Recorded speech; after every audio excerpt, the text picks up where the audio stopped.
Caros alunos, futuros educadores, nós vamos retomar os estudos sobre a história da educação física, porém agora não mais no seu contexto universal, mas sim, especificamente, no contexto brasileiro.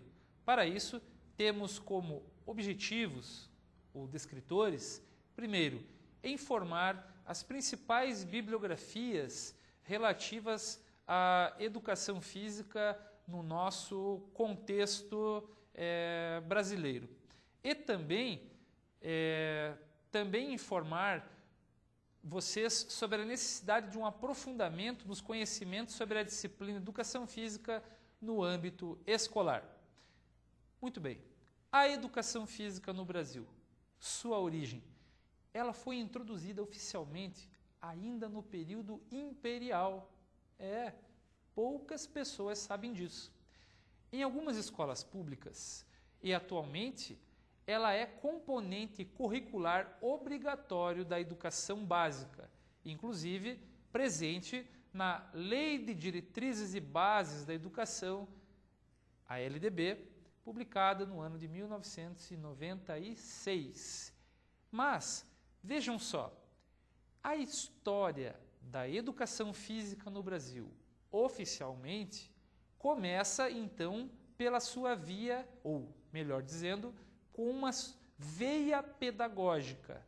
Pois, é claro, as manifestações da cultura de movimento já existiam, até inclusive com os povos indígenas que viviam e habitavam a região do que hoje é o Brasil.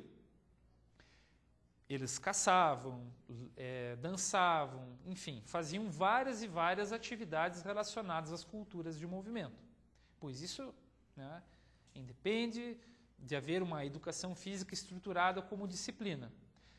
Porém, oficialmente, educação física, enquanto disciplina, vem pela veia pedagógica e se insere nas escolas públicas ainda no período imperial. Então é importante a gente salientar que mesmo que a institucionalização do esporte avance, que ocorra a proliferação de espaços para exercitar o corpo, como por exemplo as academias de ginástica, e que a busca pelo lazer ativo continue em expansão, a escola ainda será o espaço de legitimação da educação física no Brasil.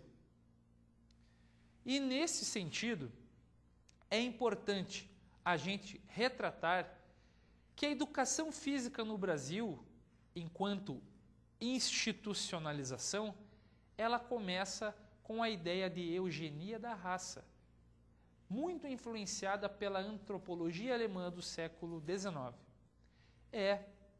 Muitos estudiosos e grandes personalidades brasileiras do fim do Império e início da República, como, por exemplo, nós temos um importante legislador brasileiro que, na época, ao viajar ao exterior, ele via as pessoas na Dinamarca, na Suécia, na França, com um corpo musculoso, desenvolvido, principalmente os homens naquela época, e ao voltar ao Brasil, ele via um povo com uma característica física aparentemente debilitada.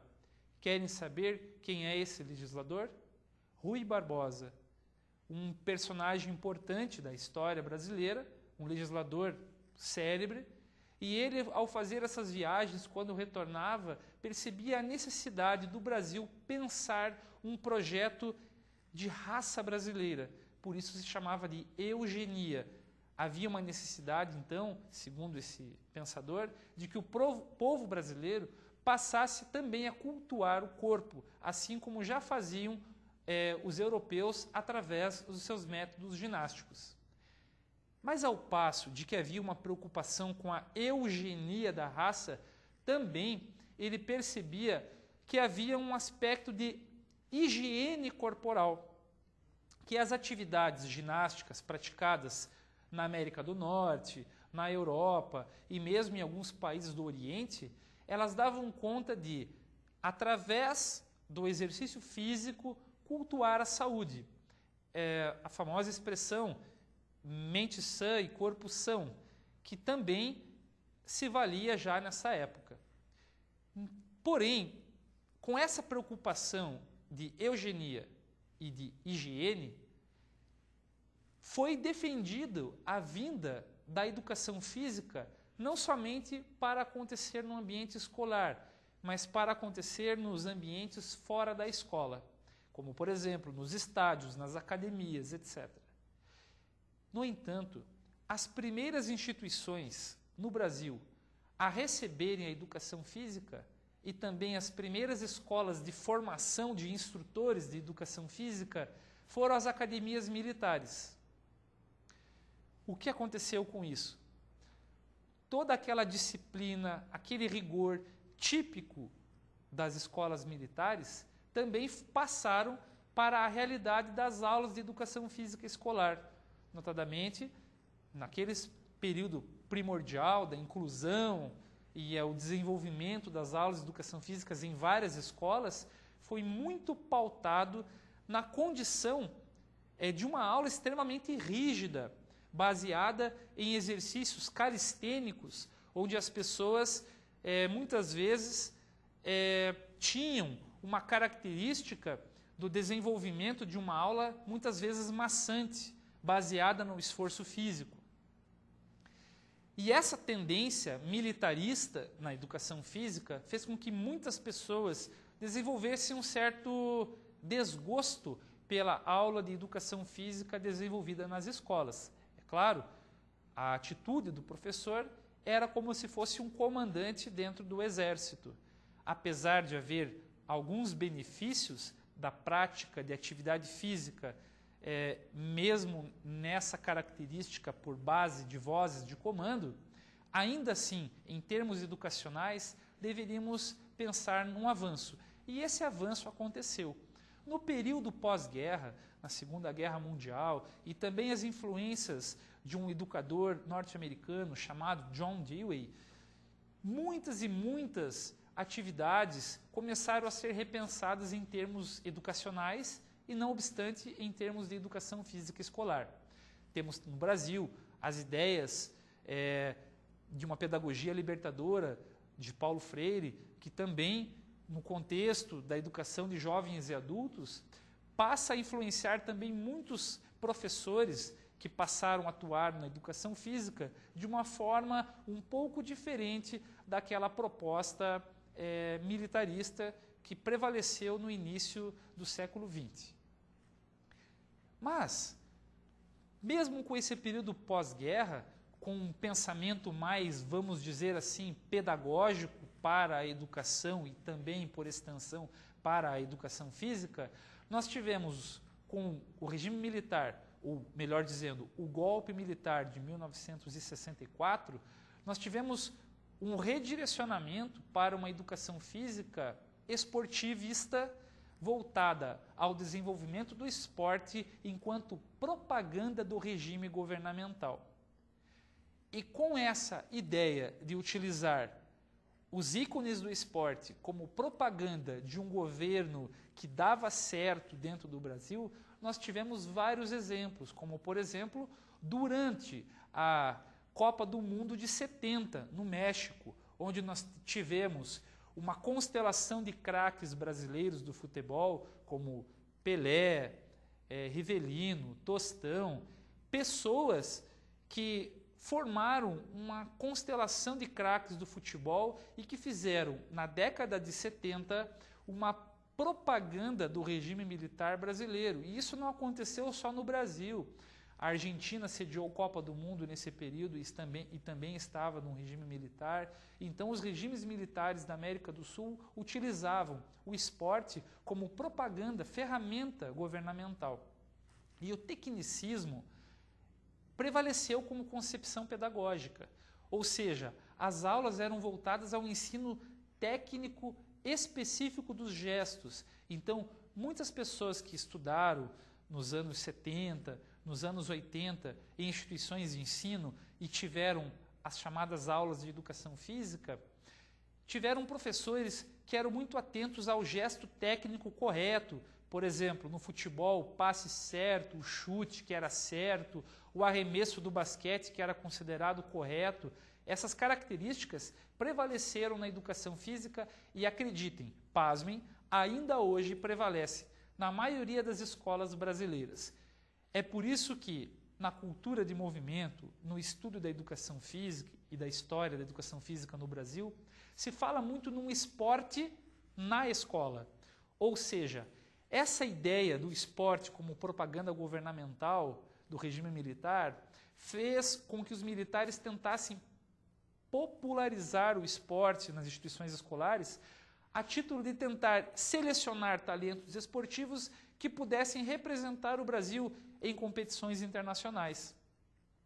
Só que toda aquela lógica do desempenho esportivo, vista com esse olhar de propaganda política, acabou entrando dentro da instituição escolar e fazendo com que a aula de educação física escolar dentro da escola ocorresse sobre essa égide do desempenho esportivo e da formação de atletas. Então, muitas pessoas que frequentaram escola na década de 80, mesmo na década de 90, normalmente participavam da educação física e já visando o desenvolvimento de uma equipe escolar que em primeira mão representasse a escola, para depois haver uma seleção dos melhores atletas de cada escola para representar o município, e assim os órgãos governamentais, Estado e governo federal, passavam a organizar eventos esportivos para que esses alunos destacados representassem a escola, o município, o Estado, o Brasil em competições internacionais.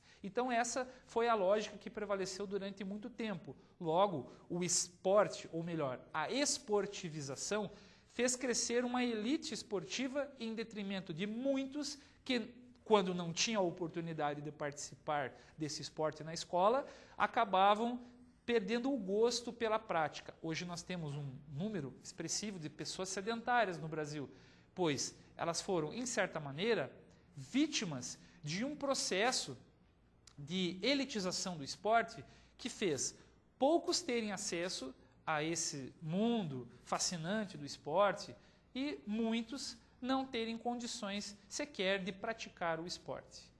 Com a reabertura política, muitos brasileiros foram estudar no exterior e voltaram com os seus cursos de mestrado e doutorado em instituições europeias e norte-americanas. Também, aquele fracasso com a ideia dos militares em massificar o esporte dito para todos, mas que acabou sendo para poucos, e também houve uma necessidade da educação física em romper com aquele passado militar.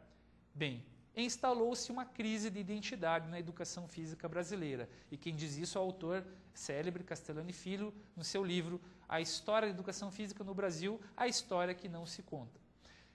Na década de 80, então, surgiu vários movimentos com a redemocratização, onde as pessoas voltaram a poder se expressar, voltaram a poder se reunir, e isso já não era mais considerado proibido.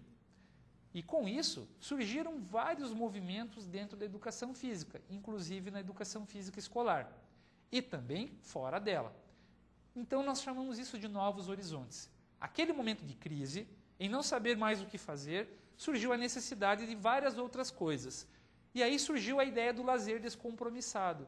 É aquela famosa ideia do professor de educação física, que dá uma bola e deixa os alunos jogarem. Pois bem, isso é um lapso histórico, porque antes eles sabiam o que devia ser feito, uma aula voltada ao esporte. Então agora não mais seria assim. E vários outros movimentos se instalaram. Como, por exemplo, a regulamentação da profissão de educação física, que eu já falei, em 1998. Em 1996, a educação física foi reconhecida como área da saúde e, inclusive, a educação física como área de educação à distância. São todos fenômenos, novos horizontes que se abriram para a educação física. Desejo a todos bons estudos e até a próxima aula. Muito obrigado.